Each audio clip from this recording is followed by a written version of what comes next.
Well, hi there, everyone. It's John and Tim here from Bethel Church. Great to have you with us today. We thought it'd be good just because there's a couple of things rolling now and getting up into motion in the world of youth, children, and schools work. And so I thought it'd be great to update you all. So, hi, Tim. Hello. I see you have tidied your office for us. I have. Look, you can actually see the sofa now. It's taken a while. It's basically like 16 months worth of right, need to get home and then like shove everything into the office. And then when we pack down all the sets and stuff as well from Bethel Live and Bethel Kids and all of that, everything just kind of made its way in so that we could open up the church lounge for tea and coffee and things. Yeah. And so yeah, it took a while to kind of get everything back to their homes and sort shelves out and cupboards and yeah, but it's there. I've got there. It's quite nice. I've got my record player out. I've got my Yeah. sofa cleared and guitars up on the wall. How awesome is that picture? Thank you very much, kiddos, for all of that. Yeah, no, there's some good reminders as well about everything that we've done over the Yeah. last 2 years. Yeah. And you may notice not a book in sight. Oh, they're over that way. Oh, okay. Yeah, they're on the shelf over that way. I'd turn the camera, but you'd then be able to see all the stuff that I've shifted out of the camera view. We all do it before it's Yeah, it's all there. So how's it going? It's going crazy. Yeah, because kind of. Oh, so over the last 18 months, obviously Bethel Kids was a big part of what I was doing, and then we still had teens and youth running in the background as Zoom groups. So there was still a lot involved with generating kind of Bible studies and games and things like that, and being really creative about what games you can get away with online. A lot of like Bring Me, where they'd have to run off and get random stuff from the house and bring it back to be the first person back to the camera. Really, really good fun. So yeah, so all of that, but then we've now started back a fair number of the groups, which is great. Bethel Kids has started back now on a Sunday morning, so that is our kids group, which is kind of your loosely around primary school age, basically. And so they are really enjoying. Sarah and Debbie are doing a fantastic job over there. I got to sit in on it last week and actually lead part of the group, which was great because as having done Bethel Kids for so long, just speaking directly to a camera all the time, actually saying good morning everybody and having a response back from the kids was absolutely fantastic. Totally And different. then yeah, it makes such a difference to have that there, and then having them join me in a chorus of how awesome is that as well was just really great. But no, it was just really good to explore. So they're exploring a great series on stewardship, no, not stewardship, serving.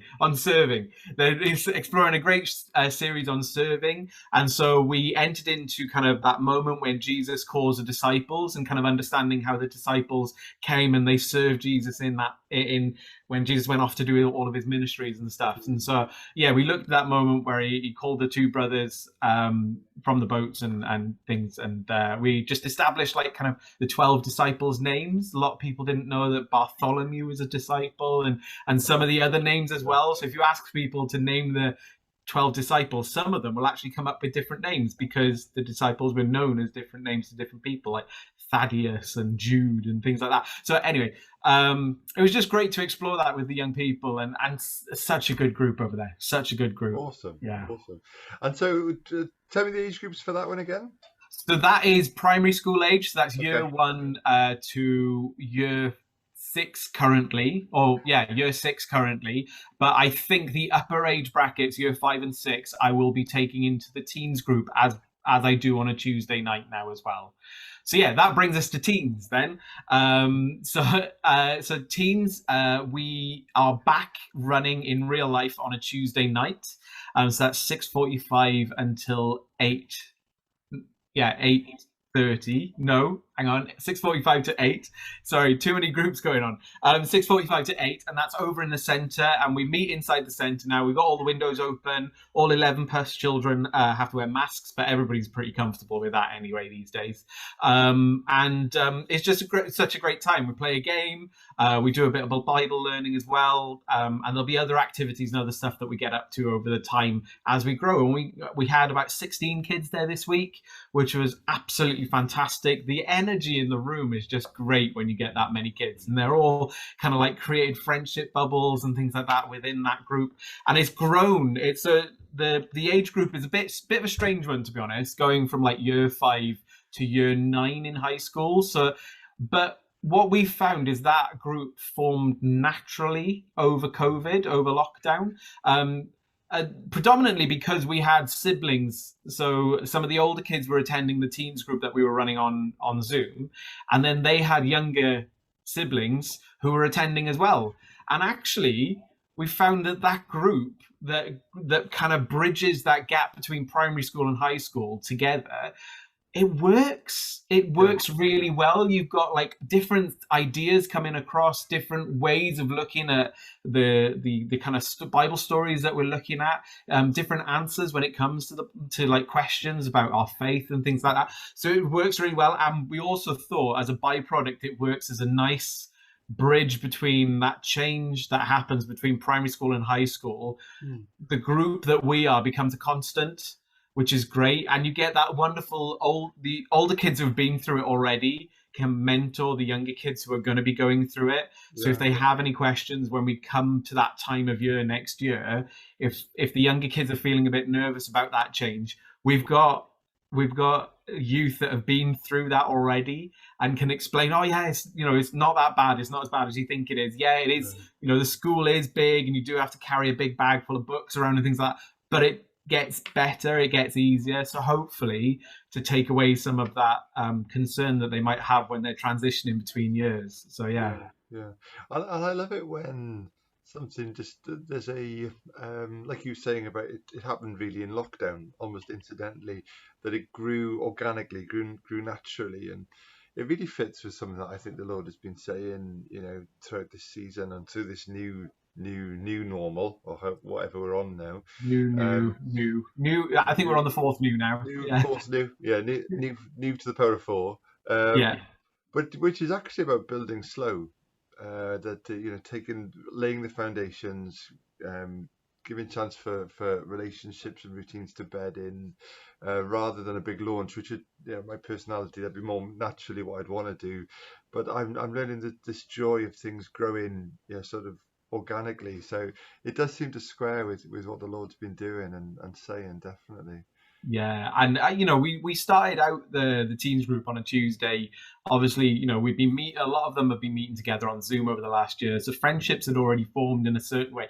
A lot of them have been playing Bethel craft together as well, which is great. So when we met up, we on purpose arranged for the first 2 to 3 weeks. I think we ended up with 2 because it was really wet this week.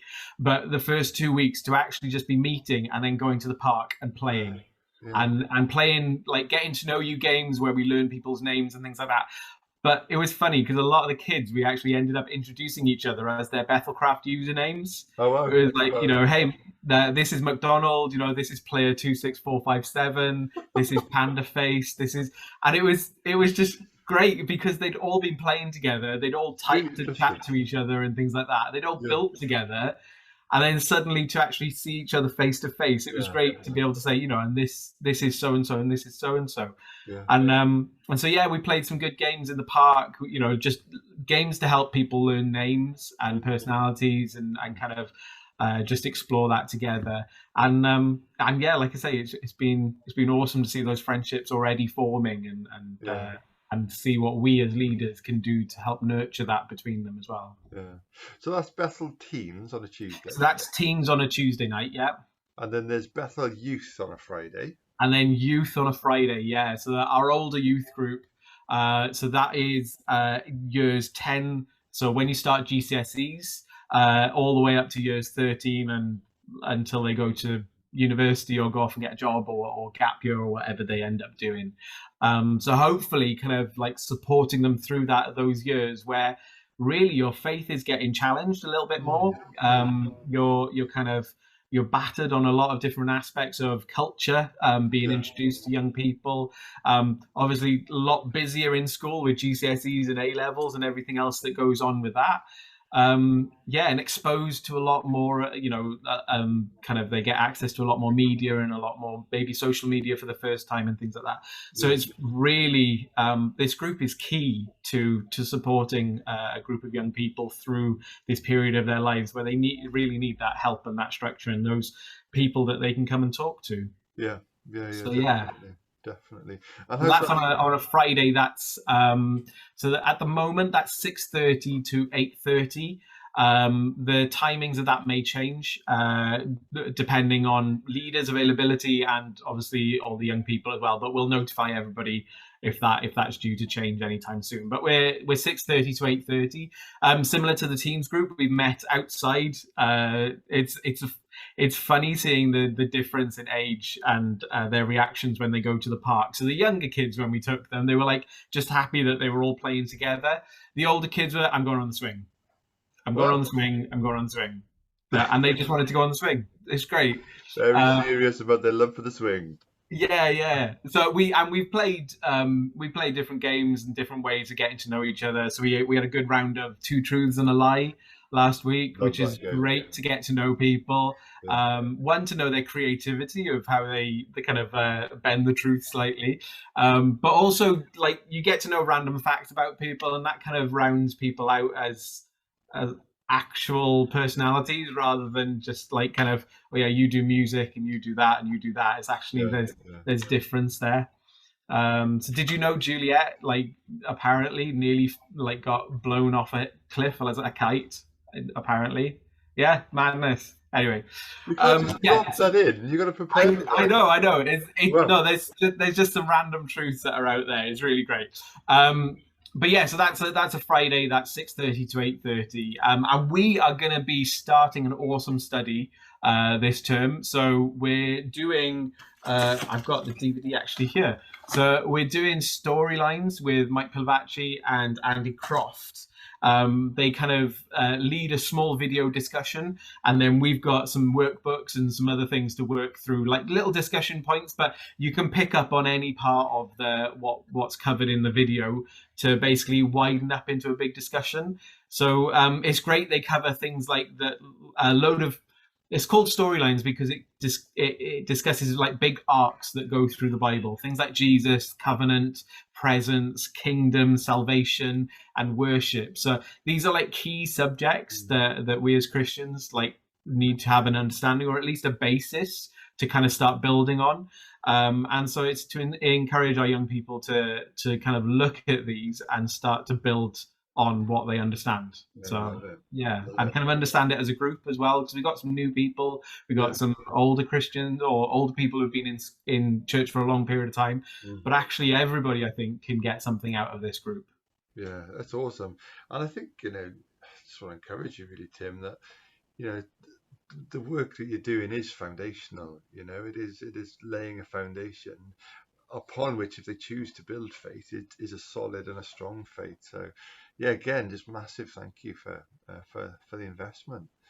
No worries. So Bethel Teens is going to start meeting on a Sunday morning fairly soon. That's right, isn't it? Yeah, so Sunday teens, I think, tentatively called, just to differentiate between the two. Yeah. It will take on board the same age group as what Bethel Teens is during the week. You may be wondering why like Bethel Teens in the week and then Sunday Teens. Sunday Teens is kind of much more. It's easier to denote that it is Bethel running it, whereas Bethel Teens is because it's during the week.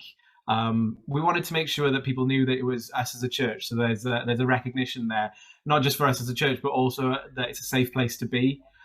So Bethel Teens, that's why it's called Bethel Teens, Bethel Youth, and Bethel Kids. It's an easy way of signifying that it's linked with us as a church, which is awesome. Yeah. So anyway, Sunday Teens, it will take in the same age group, so that year 5 to year 9. And then we'll just be discussing the gospel, discussing going through any series that we really want to, any series that really affects the young people, and kind of expanding upon that. So the Tuesday night group allows us to have kind of a little bit more of an overview and share the gospel in a way of, telling the young people that Jesus loves them and things like that. But then the Sunday allows us to go deeper with the kids who are really invested in that and want to come along to that Sunday group on a Sunday morning. So yeah, so it's a different balance, different timings. Obviously, Sunday morning during the service, um, and yeah, hopefully the young people are really engaged with that. Yeah, awesome. And so, what's the thinking around other sort of age groups on a Sunday? So obviously, kids is being dealt with at the moment. Sarah and Debbie are doing a wonderful job of that. Creche, which is the younger age group, so that would be Bethel Tots. So that would cover kind of bumps all the way up to I think reception age. So we're looking at something that we can do for them at that age group. But the older age group, so year 10 plus, um, I am going to throw them out a challenge with this, and it's a really good thing. I want them to be part of the service. I want them to engage with the service, engage with the church in a way that we've never really expected this age group to. Mm, I want them to become part of the worship team, to become part of the greetings team, to be on the tea and coffee rota if they want to. I want them to take part in the service, doing readings, doing prayers. I want them to be part of the sound and vision team, like pressing the right buttons at the right time. I've done enough work to make sure you can press the right button at the right time, so it should be okay. I want them to be engaged in the church so that when they go off to university or go off to the next part in their life, and maybe they leave Bethel to go off to another area or another place to live, joining a church isn't an alien encounter. mm, It's something that they know. They know how to get involved. They know how to serve. mm, Um, I've always been challenged by a number of our young people who've gone off to university and suddenly become involved in church, and then almost wondered why they couldn't do that in Bethel. Um, and it's not a bad thing that we haven't done it before. mm, It's just maybe we haven't had the opportunity and the breath to step back and think about how we mm, mm. can better engage this age group of young people. Um, so COVID has offered us that. COVID has offered us that breath, that breathing space to be able to go. How do we want the young people to engage? Yeah. You yourself, John, your preaching has changed over the COVID period to encompass a wider age group, knowing that there are families watching at home, kind Mm, of like helps you to understand that it is going to be a wider age group. A lot of our younger people ended up joining in during COVID in the main service of the church. So really, like we said about organically growing stuff, it's an extension of that. It's just seeing where God is taking the young people during this time and understanding that maybe the place where they're going to grow best is in the main service, surrounded by um, people who can offer them that mentorship, who can offer them that peer support when it comes to expressing their faith in a new way. So praying out loud in the service, doing the readings, singing in the worship group. It's just such a way of seeing their faith grow. mm. Yeah, That sounds really exciting. Sounds really, really exciting. yeah. In terms of Bethel Kids, you mentioned Sarah and Debbie, and I know they're doing the lion's share of the work, with support from you.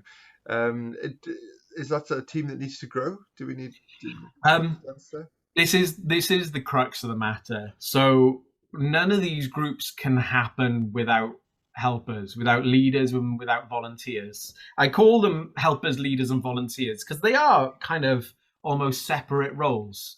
Leaders kind of lead the groups, so they ensure that certain studies are in place, or if anybody needs to be contacted, maintaining rotas and so on and so forth. Volunteers or helpers kind of come along to enable the leaders to be able to do stuff. Because I know personally that I can't both teach people and then wrangle people in and do everything at the same time. It's just not possible. Mm, It's mm, um, the church is described as a body with hands and feet and mm, noses and eyes and things like that. There's lots of different parts that need to happen to make this work.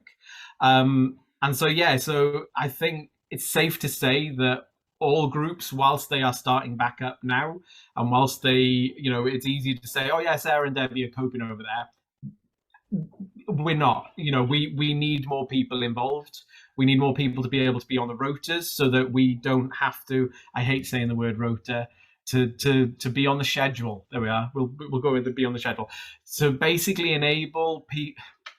So the more people that help, the more that people can still be still part of the main service, but also help as well. Yeah, Does that make definitely. sense? Yeah, yeah, So yeah. if you're on a schedule where you're kind of like, if you've got four people, they can work once, they can do one out of a month, and Mm, that's great. It means that for 3 weeks you're able to go to the main service, but you're still helping out over the center when you mm. need to. And that's what I'm trying to get to, is like the more people who we can get to help and support these groups, the the fewer times you've got to help and support the group. Yeah, yeah, Yeah. yeah, yeah. That I, make, is I, there an easier way of explaining that? no, no, no. I think that was great. I think like what you were saying about yeah, Milton Jones, the comedian Christian. He once came out with that church is a lot like a helicopter. That it looks exciting, but if you get too close, you get caught in the rotors.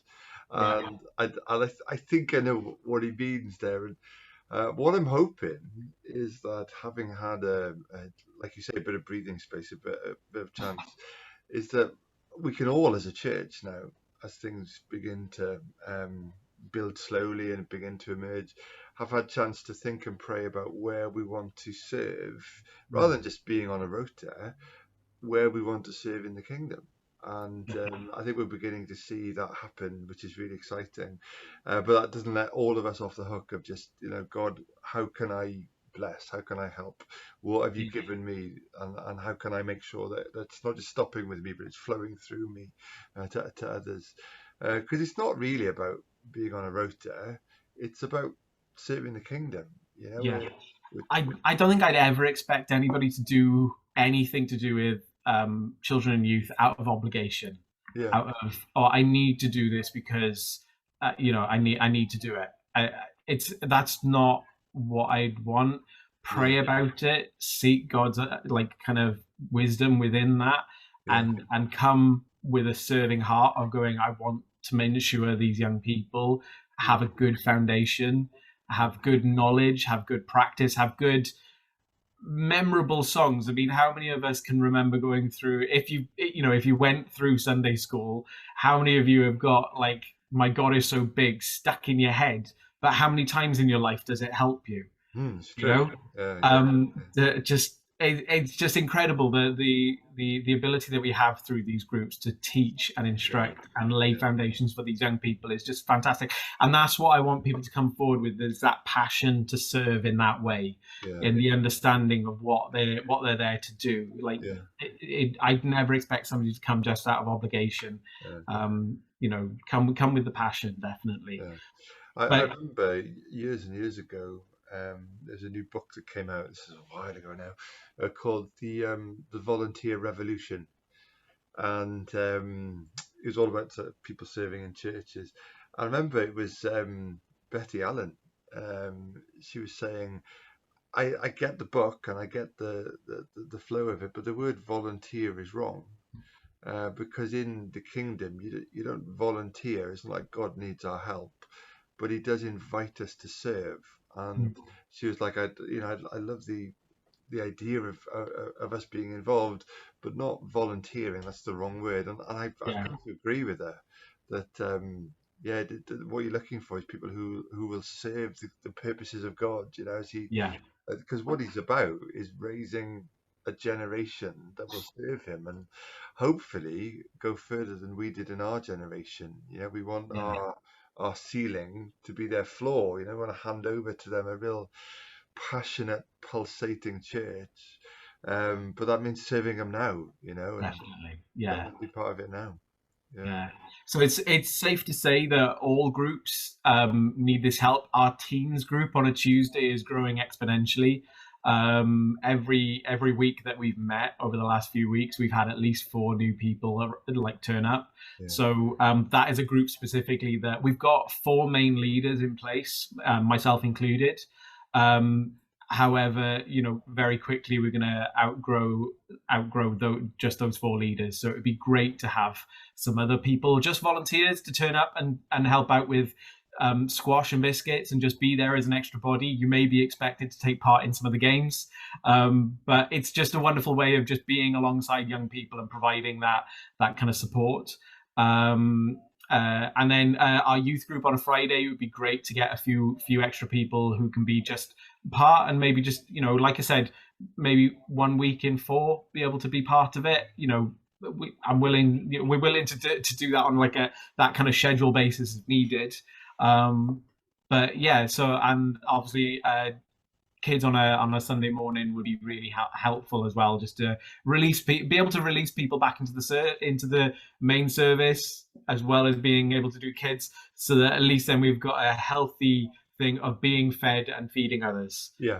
Like you need that, otherwise, if Sarah and Debbie were over there every single Sunday, isolated from the rest of the church, it wouldn't be very good.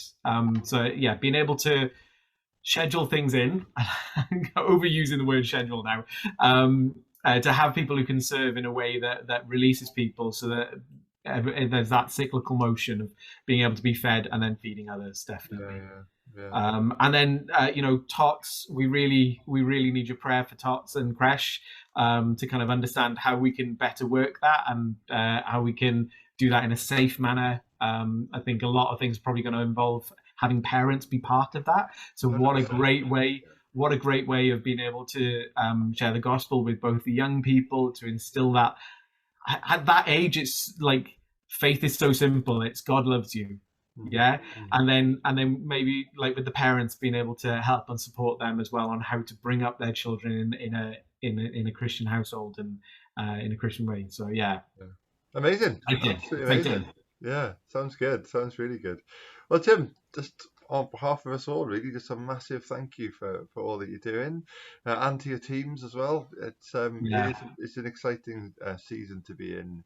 I was meeting with somebody just this morning, and they were asking about what the challenges were at the moment, and I said to them, there's a lot of things growing and starting and passion stirring, but I don't know about you. I'm quite energized by the opportunity right now, and that's a good place to be. So, massive thank you to you. Thank you, and thank you to the church as well for supporting me in all the things. To the leadership for enabling me to do these things, and to help me sorting out the risk assessments, sorting out being able to make sure that it's a safe environment for the young people. I mean, we haven't probably got the environment that we 100% want for them, being maskless and all of that, but we are doing it as safely as possible, which is great. And the fact that we can meet up face to face with the young people now is just fantastic. And it is a real bonus. Zoom was great for as long as what we had to use it for, but there is nothing like growing together in the word together, just engaging with that. So it's really awesome. Absolutely brilliant. And it's just great to have a youth leader using all the mod cons like record players. It's I've got to balance it out. Sometimes I have to learn all of this lingo and all of the stuff. I have to bring myself up to speed with all the games and all of the other stuff. So I have to balance it out with going old school. It's fine. A record player underneath a street lamp is what it looks like. So that's my Narnia lamp. Hang on, just about to say it. That's my Narnia lamp. So that just reminds me of where I need to go if I need to get home. Awesome. Cool. Thanks, man. And yeah, if people are interested, then do get in touch either directly with Tim or just with the church office, and we'll point you in the right direction. Yeah, volunteers or people to serve. That's probably a best way of saying it. You volunteer your time, but you come to serve, definitely. Love it. Yeah. Brilliant. All right. Thanks, everyone. See you soon. Cheers. Bye.